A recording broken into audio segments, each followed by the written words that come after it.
Bonjour, ici Michel pour actualité-dvd.com et aujourd'hui je vous parle du film Kung Fu Killer de Teddy Chen, sorti en DVD chez Well Go USA Entertainment le 21 juillet 2015 et mettant en vedette Donnie Yen.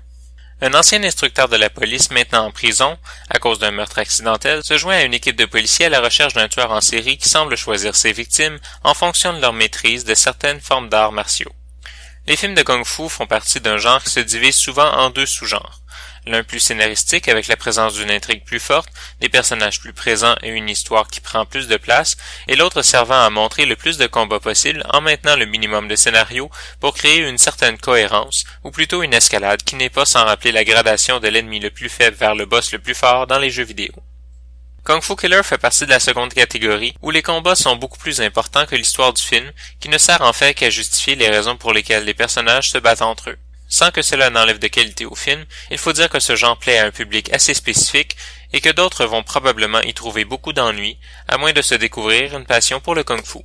Les acteurs sont tout de même très bons, particulièrement le méchant, qui est très convaincant autant dans son rôle de maître des arts martiaux que dans son rôle d'handicapé, et les scènes de combat sont très réussies même si certains mouvements sont un peu trop irréalistes, sans assumer le côté surnaturel d'un tigre et dragon, par exemple. Les films d'arts martiaux ont vécu deux grands changements dans les dernières décennies, la mode Jackie Chan et Tigre et Dragon.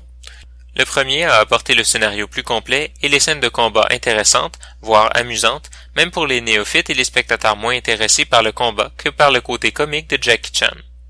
Le second a apporté au public américain la beauté des images et l'intrigue profonde avec la poésie des combats plus lents. Kung Fu Killer revient, pour le meilleur et pour le pire, aux anciens amours du film de Kung Fu en ne se préoccupant pas plus qu'il faut de s'adresser à un public plus large ou à esthétiser les combats. Il s'agit d'une certaine manière d'un film de Kung Fu à l'ancienne, avec un peu moins de longueur entre les scènes d'action.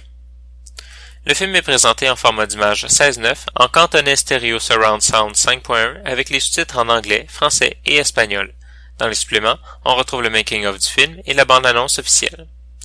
En conclusion, je dirais que Kung Fu Killer va trouver autant son public intéressé que son public complètement ennuyé par le film, qui n'a finalement que très peu d'intérêt à l'exception des combats, puisqu'il est même difficile de faire le lien entre l'histoire des personnages et les raisons pour lesquelles les événements et les actions posées sont liés par une relation de cause à effet. C'était Michel, je vous remercie et bon visionnement.